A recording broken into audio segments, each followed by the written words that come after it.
Hi friends, 9:23 p.m. இன்னைக்கு date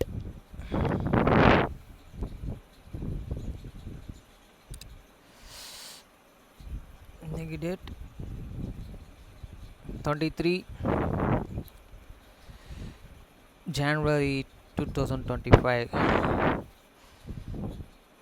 மத்தேயு 6ஆம் அதிகாரம் 9ஆம் வசனம் முதல் 13ஆம் வசனம் வரை.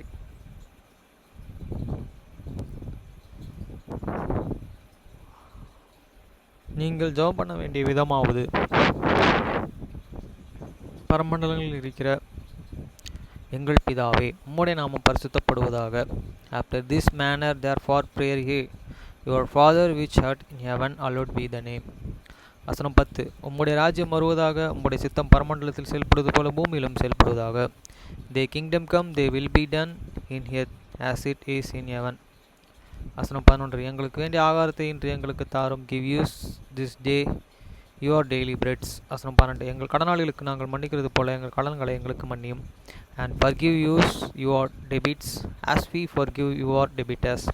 வசனம் 13. எங்களை சோதனைக்கு உட்பட பண்ணாமல் தீமையில் நின்று எங்களை ரட்சித்துக் கொள்ளும். ராஜ்யம், வல்லமை, மகிமை என்றென்றைக்கும் உம்முடையவைகளே, ஆமென் என்பதே. And the lead use not the temptations, but deliver us from evil. For thine is the kingdom and the power and the glory forever. Amen. 1 Samuel 4ஆம் அதிகாரம் வசனம் 1. சாமுவேலின் வார்த்தை இஸ்ரவேலுக்கெல்லாம் வந்தது. இஸ்ரவேலர்கள் பெலிஸ்தருக்கு விரோதமாய் யுத்தம் செய்ய புறப்பட்டு எபினேசருக்கு சமீபத்திலே பாளையம் இறங்கினார்கள். பெலிஸ்தியரோ அப்பொக்கிலே பாளையம் இறங்கி, and the word of the Samuel come true all the Israel. Now Israel went out up against the Philistines, but Bethlehem pitched Besit Ebenezer, and the Philistines pitched up Heg.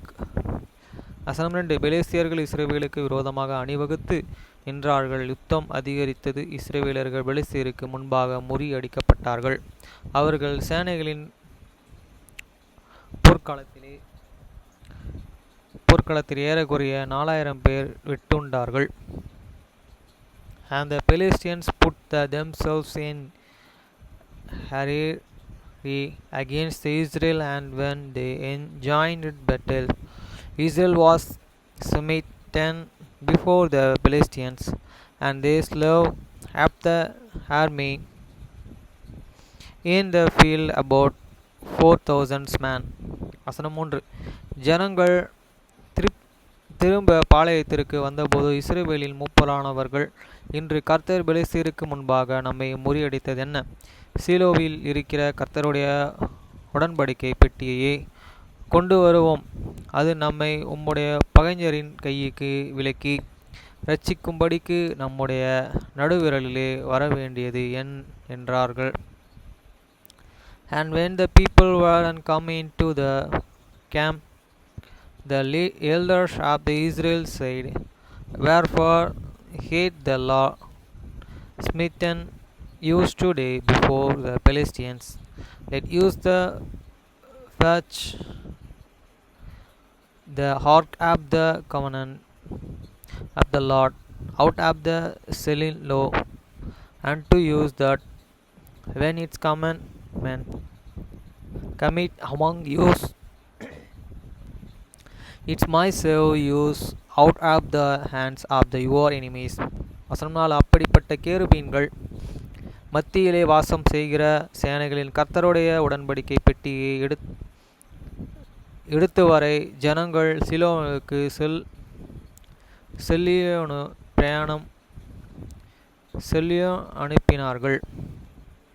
அங்கேயே ஏலியின் 2 குமாரர்களாகிய ஒப்பேனையும் பினகாசும் தேவனுடைய உடன்படிக்கை பெட்டி அண்டையிலே இருந்தார்கள்.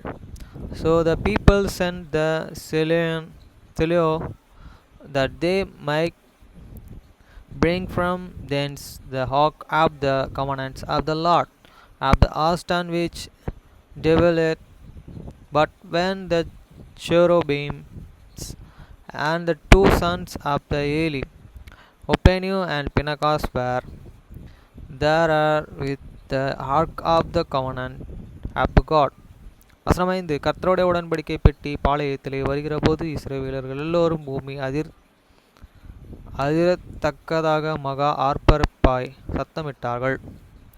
And when the ark of the covenant of the Lord come into the camp, all the Israel shouted with a great shout, so that the earth rang again.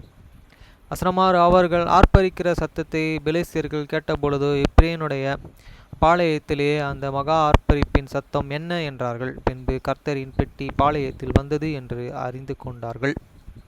And when the Philistines heard the noise of the shout, they said, What man heard the noise of this great shout in the camp of the Hebrews? And they understood that the ark of the Lord was come into the camp. வசனம் 7. தேவன் பாளையத்திலே வந்தார் என்று சொல்லப்பட்டபடியினால் பெலிஸ்தியர்கள் பயந்து, ஐயா, நமக்கு மோசம் வந்தது, இதற்கு முன்னே ஒருபோதும் இப்படி நடக்கவில்லையே. And the Philistines were afraid, for they said, God is come into the camp. And they said, Who unto you, for there had not been such things herefore. வசனம் 8. ஐயா, இந்த மகத்தான தேவர்களின் கைக்கு நம்மை தப்புவிப்பவர் யார்? எகிப்தியரை சகலவித வாதைகளினாலும் வனாந்தரத்திலே அடித்த தேவர்கள் இவர்கள் தானே. Who unto you, who shall deliver you out of the hand of those mighty gods? Those are the gods that slay the Egyptians with all the in the wilderness. வசனம் 9. பெலிஸ்தியரே, திடங்கொண்டு புருஷரை போல நடந்து கொள்ளுங்கள். எபிரெயர் உங்களுக்கு அடிமைகளாய் இருந்தது போல நீங்களும் அவர்களுக்கு அடிமையாய் இராதபடிக்கு புருஷராயிருந்து யுத்தம் பண்ணுங்கள்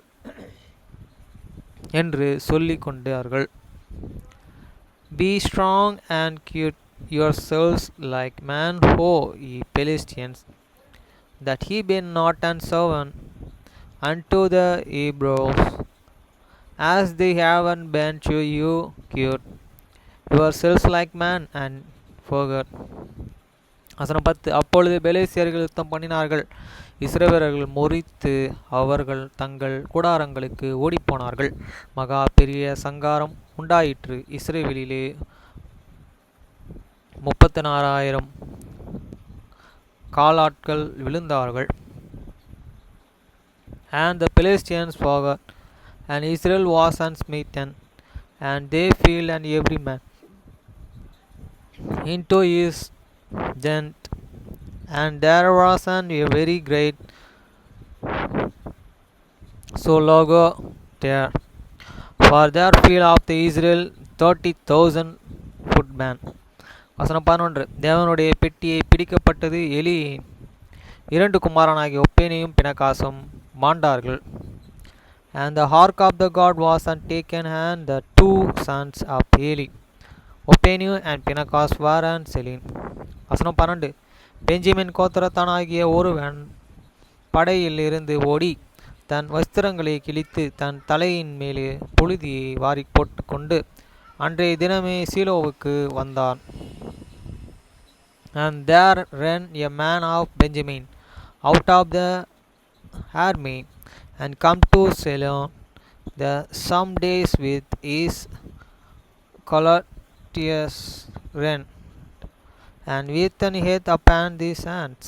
வசனம் 13. அவன் வந்தபோது ஏலி ஒரு ஆசனத்தின் மேலே உட்கார்ந்திருந்து வழியை பார்த்து கொண்டே இருந்தான். தேவனுடைய பெட்டியாக அவன் இருதயம் தத்தளித்து கொண்டிருந்தது. ஊரிலே செய்தியை அறிவிக்க அந்த மனுஷன் வந்தபோது ஊரெங்கும் புலம்பல் உண்டாயிற்று. And when he come to live, Eli set upon a stand set by the wayside, watching. For his ear heard templed, trum, trumpet, trumpet for the ark of the God. And when the man of come into the city and told it, all the city cried out. வசனம் 14. புலம்புகிற இந்த சத்தத்தை Eli கேட்டபோது அந்த அமளியின் இரைச்சல் என்ன என்று கேட்டான். அப்பொழுது அந்த மனுஷன் தீவிரத்தை வந்து ஏலிக்கு அறிவித்தான். And when Eli heard this noise of the crying, he said, and what an man heard the noise of this tumult, and the man come into hastily and told Eli. வசனம் 15. ஏலி 92 வயது உள்ளவனாய் இருந்தான். அவன் பார்க்கக்கூடாதபடிக்கு அவன் கண்கள் மங்கலம் இருந்தது. Now Eli was 80 years old, and his eyes were dim, that he could not see. வசனம் 16. அந்த மனுஷன் ஏலியை பார்த்து, படையில் இருந்து வந்தவன் நான் தான் என்று தான் படையிலிருந்து ஓடி வந்தேன் என்றான். அப்பொழுது அவன், என் மகனே நடந்த காரியம் என்ன என்று கேட்டான். And the man said unto Eli, I am he that come out of the army and field today out of the army. And he said, what is there at Odens, my son? வசனம் 17. செய்தி கொண்டு வந்தவன் பிரதியுத்தரமாக, இஸ்ரவேலர்கள் பெலிஸ்தருக்கு முன்பாக முறித்தடி ஓடிப்போனார்கள். ஜனங்களுக்குள்ளே பெரிய சங்காரம் உண்டாயிற்று. உம்முடைய குமாரனாகிய ஒப்பேனியும் பினகாசும் இன்னும் இருவரும் இறந்து போனார்கள். தேவனுடைய பெட்டி பிடிபட்டு போயிற்று என்றான். And the messenger answered and said, Israel is filled before the Philistines, and their hate and burn and also great Sulogate among the people, and their 2 sons also Penny and Pinchas are dead, and the ark of the God is taken. வசனம் 18. அவன் தேவனுடைய பெட்டியை குறித்து சொன்னவுடனே Eli ஆசனத்திலிருந்து வாசலின் பக்கமாய் மல்லாக்க விழுந்தான். அவன் கிழவனும் சஸ்துவித்தவனுமாய் இருந்தபடியினால் அவன் பிடரி முறிந்தது, செத்து போனான். அவன் இஸ்ரவேலிலே 40 வருஷம் நியாயம் விசாரித்தான். And it's come to pass, when he made an mighty of the ark of the God, that he fell from off the set backward by the side of the great, and his neck broke, and he died, for he was an old man and heavy, and he had an judged on Israel 40 years. வசனம் 19. பினகாசின் மனைவியாகிய அவன் மருமகள் நிரகர்ப்பிணியாயிருந்தாள். அவள் தேவனுடைய பெட்டியை பிடிப்பட்ட செய்தியையும் தன் மாமனும் தன் புருஷனும் இறந்து போனதையும் கேள்விப்பட்ட போது அவள் கர்ப்ப வேதனைப்பட்டு குனிந்து பிரசவித்தாள். And his daughters-in-law and Pinchas' wife was with child near to be delivered. And when he heard the tidings that ark of the God was taken, and the Aaron fathers-in-law and Aaron husband were dead, see about yourselves and traveled, for he pain come upon here. வசனம் 20. அவள் சாக போகிற நேரத்திலே அவள் அண்டையிலே நின்ற ஸ்திரீகள் நீ பயப்படாதே, ஆண் பிள்ளையை பெற்றாய் என்றார்கள். அவளோ அதற்கு ஒன்றும் சொல்லவும் இல்லை, அதன் மேலே சிந்தை வைக்கவும் இல்லை. And about the time of year and death, the woman that stood by ear and said unto ear, fear not, for thou hast born a son, and but she answered not, neither did she greater it. வசனம் 21. தேவனுடைய பெட்டி பிடிபட்டு அவர்களுடைய மாமனும் அவர்களுடைய புருஷனும் இறந்து போனபடியினால் அவள் மகிமை இஸ்ரவேலிலே விட்டு போயிற்று என்று சொல்லி அந்த பிள்ளைக்கு இக்கோபோத் என்று பெயரிட்டார்கள். இக்கோபோத். And she named and child of Ichabod, saying, the glory is departed from Israel, because the ark of the God was taken, and because of the hear and father-in-law and hear and husband. வசனம் 22. தேவனுடைய பெட்டி பிடிபட்டு போனபடியினால் மகிமை இஸ்ரவேலை விட்டு விலகி போயிற்று என்றார்கள். And she said, the glory is departed from Israel, for the ark of the God is taken.